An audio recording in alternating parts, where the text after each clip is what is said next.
His initiative has not been changed. The ruling party in the island has remained unchanged since 1994.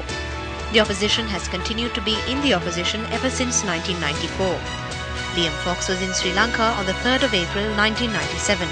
He initiated an agreement on bipartisan consensus to solve the national problem. He visited Sri Lanka at a time when the country was governed by the Sri Lanka Freedom Party-led government. It is a time for statesmanship, not partisan politics, and a time where leaders must want to be judged by history rather than the contemporary electorate. It now appears likely that the government forces will militarily defeat the LTTE. This will bring a historic opportunity for reconstruction and reconciliation, which will require the political and economic commitment of the whole nation. This was revealed after he visited Sri Lanka yet again, at the end of the second week of March 2009. His visit came following an invitation extended by the Sri Lanka Freedom Party-led government. But while the military can win wars, it is politics and economics which will be required to win the peace. A creative and constructive political initiative will need to be reinforced by a massive investment in reconstruction and resettlement, with particular attention paid to the development of necessary infrastructure. For long-term stability, it will be necessary to minimise the risk of any residual terrorist activity and funding. Genuine political and economic reform will reduce the risk of political support for any potential insurgency. No matter what party dominates the government, the responsibility centres around a common factor. That is the development of all areas lagging behind, especially the north and the east. He notes that politicians want to be judged by history. My message is that seize the opportunity. It may not come your way again, and behave in a way that will enable history to judge the decisions that are taken now. Politicians should want to be judged by history, not by the contemporary whims of the electorate. That is, I think, what statesmanship is all about. During this visit, I have suggested to the government that there should be a new, independent Sri Lanka Construction Fund created. This would have transparent and independent governance and be used for investment in development projects and economic empowerment rather than conflict. The international diaspora could then be sure that any financial aid that they gave would result in material benefits to ordinary people rather than the financing of weapons of war. In my discussions with the President yesterday, I made clear my own willingness to help in establishing such a project. Perhaps we can call it Fox Initiative 2. The United Nations is the leading partner in providing humanitarian assistance by supporting national efforts for relief and recovery of both people displaced by conflict and by the December 2004 tsunami. The United Nations in Sri Lanka has a long history of partnership since the arrival of the first UN resident representative in 1952. Today, the United Nations helps support Sri Lanka in a range of development activities that include poverty alleviation, good governance, post-tsunami reconstruction, human rights, health, education, human settlements, environment, energy and disaster risk management.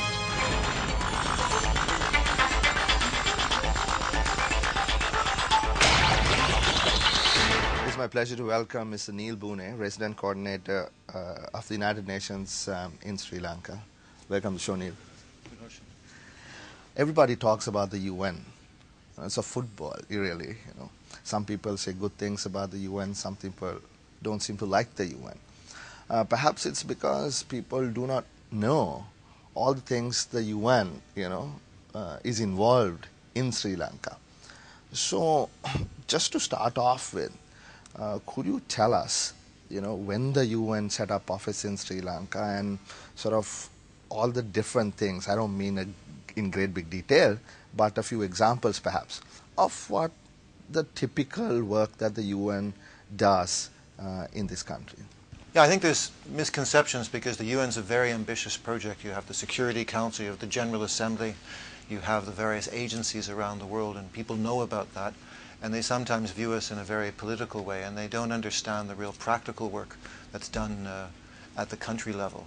And I have a board outside my office which goes back to 1952 when there was the first UN representative in Sri Lanka. So we've been involved a long, long time in the country with all sorts of things in close partnership, through good times, through bad times.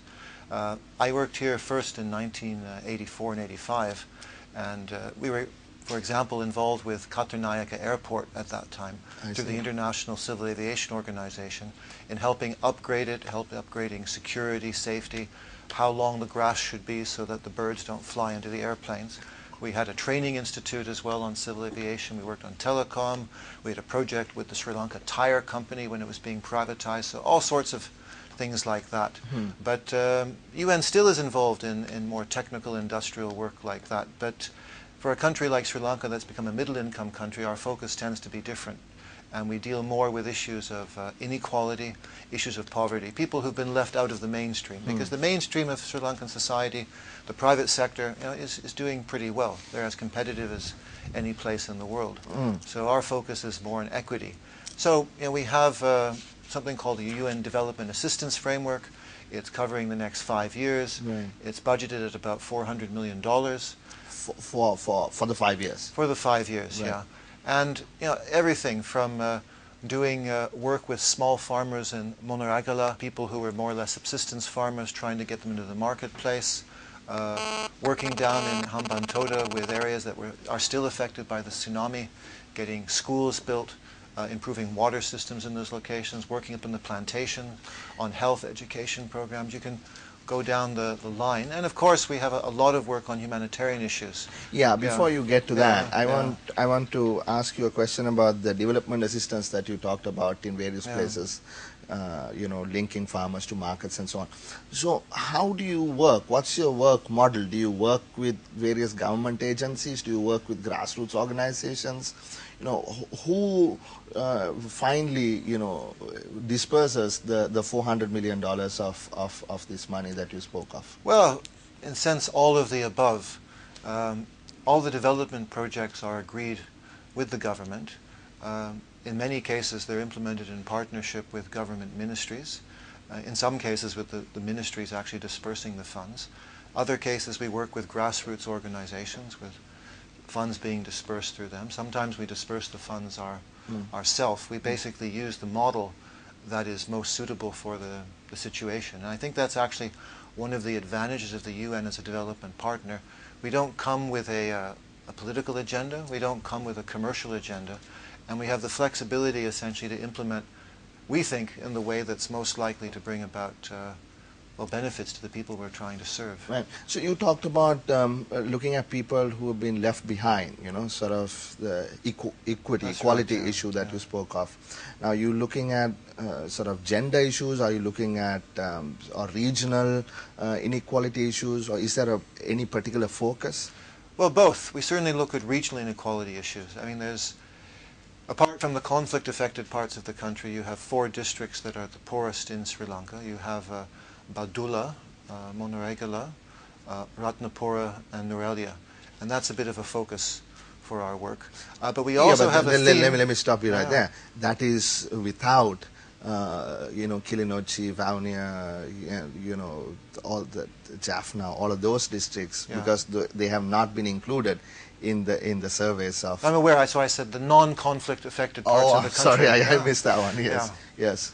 Of course, the other districts, there's lower incomes, and not all the statistics are in. But of the areas that are not affected by